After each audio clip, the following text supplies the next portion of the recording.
All right, let's dive into a concept that sounds, well, a little weird, right?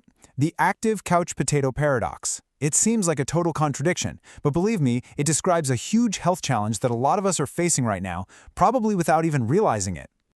Okay, so picture this. You're doing everything right. You hit the gym, maybe you go for a run every single morning, you're checking all the boxes for being active.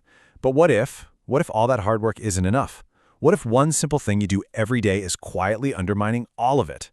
And that brings us to this idea of the active couch potato. This is basically anyone who crushes their daily workout, but then spends the rest of the day, 8, 9, maybe 10 hours plus, just sitting at a desk, in the car, on the sofa. And that's the paradox, right? You can actually be super fit and dangerously sedentary at the exact same time. So, here's our game plan for this explainer. First, we're going to look at the surprising science behind sitting. Then, we'll talk about a whole new way to think about movement, including something cool called movement snacking. And finally, we'll see how we can actually change our work environments to fix this whole thing. All right, let's get right into the thick of it. The real problem here isn't just about calories in, calories out. It's about what sitting actively does to your body on the inside. Seriously, you got to start thinking of your chair as less of a comfy spot and more of, well, a metabolic menace. Okay, this is the key point right here. Sitting isn't neutral. It's not the same as just not exercising. When you're sitting for a long time, your body's chemistry actually changes. It kicks off this whole chain of negative metabolic events, and it happens completely separately from that workout you did this morning. So who's the main player in this whole story? It's a really important enzyme called Lipoprotein Lipase, or LPL. The easiest way to picture it is as a little fat vacuum cleaner in your muscles. When you're moving around, even just a little, LPL is switched on, sucking up fat and sugar from your blood to use for energy. But here's where things get dangerous. When you sit down for a long time without moving, your muscles basically go silent. And that silence sends a signal to your body to shut down that LPL activity. The fat vacuum cleaner, it gets turned off. So what happens? All that fat and sugar has nowhere to go. It just hangs out in your bloodstream. And over time, that's what leads to a huge increase in your risk for all sorts of chronic diseases. And hey, don't just take my word for it. Look at the numbers. It's pretty clear. If you sit less than 4 hours a day, you're mostly fine. Sit for 4 to 8 hours, and a half-hour workout definitely helps. But, and this is the really critical part, if you're sitting for more than 8 hours a day, even a full hour of exercise can only partially undo the damage. You can't fully erase it. So, what kind of damage are we really talking about here? Well, for starters, all that prolonged sitting is linked to a, get this, a 112% increase in the risk for type 2 diabetes. That is huge. And it gets worse. Your risk for a major cardiovascular event, like a heart attack or a stroke, that jumps up by a whopping 147%. These numbers are just staggering, and they prove you simply can't outrun a bad chair.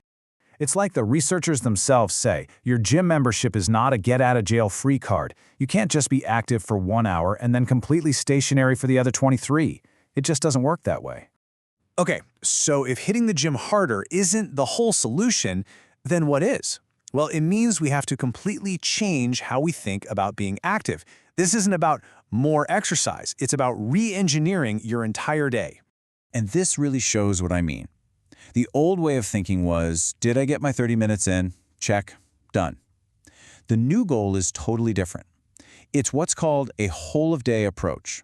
The goal is all-day postural diversity. It's about changing your position, moving around lightly, all day long. So how in the world do you actually do that? It's not as hard as it sounds. It starts with a really simple, actionable idea that's sometimes called movement snacking. And yeah, a movement snack is exactly what it sounds like. Just a tiny, bite-sized bit of movement. We're talking 2, maybe 3 minutes of something light. Walk to the kitchen, do a few squats or calf raises at your desk, whatever. The trick is to do it for every 30 minutes or so you spend sitting. That's all it takes to wake those muscles up and get that fat vacuum cleaner, the LPL, turned back on. Look, if you remember only one single thing from this, please let it be this, the 30-minute rule. Set a timer on your phone, your watch, whatever you have to do, but never, ever let yourself sit for more than 30 minutes straight without getting up and moving for a couple of minutes. That one little habit, it's the most powerful weapon you have against a sedentary day. Okay, so making yourself get up every 30 minutes is great, but let's be honest, that takes willpower, and willpower runs out. A much better, more powerful way to tackle this is to change the environment itself so that moving is just the default, easy thing to do. And you can do this in some really simple ways. I mean, sit-stand desks are the obvious one, sure, but think smaller. What if the printer was across the office, so you have to walk? What if we started normalizing walking meetings? Or just put up a few signs reminding people to take the stairs? It's all about these little nudges that build movement into your day without you even having to think about it.